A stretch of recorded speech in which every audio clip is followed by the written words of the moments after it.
Assalamualaikum warahmatullahi wabarakatuh. Jadi pada video kali ini saya akan melanjutkan di bab 6 Afrika Barat di era perdagangan anti budak. Yang pertama, kemajuan Islam di Afrika Barat. Dalam kemajuan Islam, para pemimpin dan masyarakat lokal mulai memperkuat nilai-nilai keagamaan yang menekankan kesetaraan dan keadilan. Meskipun tidak sepenuhnya berhasil menghapus praktik perbudakan, Islam membawa pendidikan dan pengaruh budaya baru yang mempengaruhi struktur sosial masyarakat dan hubungan politik di kawasan tersebut. Lalu yang kedua, enklave pesisir Eropa. Enklave pesisir yang didirikan oleh bangsa Eropa di Afrika Barat pada periode ini berfungsi sebagai pusat ekonomi dan politik yang menghubungkan wilayah pedalaman Afrika dengan pasar internasional. Enklave ini berperan penting dalam perdagangan komoditas seperti emas dan gading, namun juga mempertahankan hubungan dengan perdagangan budak hingga terjadi tekanan untuk menghentikannya. Oke, next yang ketiga yaitu serangan terhadap perdagangan budak. Tekanan internasional yang meningkat, terutama dari Inggris dan negara-negara Eropa lainnya, menyebabkan adanya kampanye besar-besaran untuk menghentikan perdagangan budak. Aktivis anti perbudakan mempengaruhi kebijakan global yang akhirnya memaksa beberapa negara dan kerajaan Afrika untuk menyesuaikan diri dengan larangan perdagangan budak.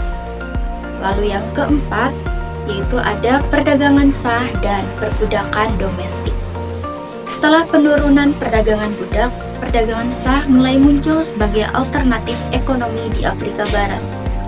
Perdagangan komoditas seperti minyak kelapa sawit, karet, dan kopi menggantikan perdagangan budak, membawa perubahan ekonomi yang signifikan.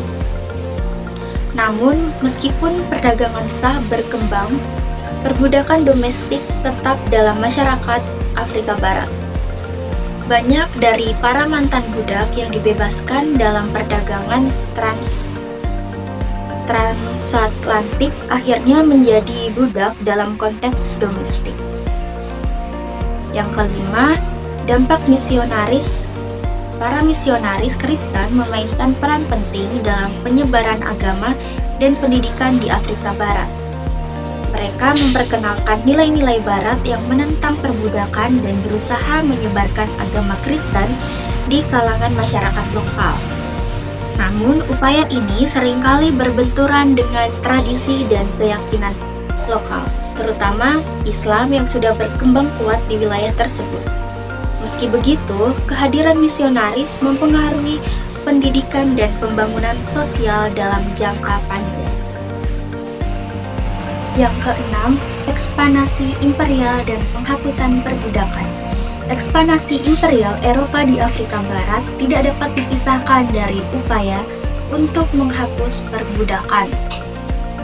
Negara-negara Eropa, terutama Inggris dan Prancis, berusaha memperluas kekuasaan kolonial mereka di Afrika Barat dengan alasan moral untuk mengakhiri perdagangan budak. Namun, banyak dari ekspansi ini juga dipengaruhi oleh motivasi ekonomi dan politik untuk mengeksploitasi sumber daya alam di wilayah tersebut. Upaya penghapusan perbudakan kemudian sering dikaitkan dengan kepentingan kolonial. Nah, yang terakhir yaitu ada era perdagangan anti budak di Afrika Barat. Masa transisi yang kompleks di mana nilai-nilai keagamaan, perdagangan internasional, dan kekuasaan kolonial saling berinteraksi. Meskipun ada banyak kemajuan dalam penghapusan perdagangan budak, perubahan sosial yang lebih dalam seperti penghapusan perbudakan domestik dan transformasi ekonomi membutuhkan waktu yang lebih lama untuk terwujud. Campur tangan Eropa dalam proses ini tidak selalu didorong oleh tujuan moral, tetapi juga oleh keinginan untuk memperkuat kekuasaan imperial mereka di wilayah tersebut.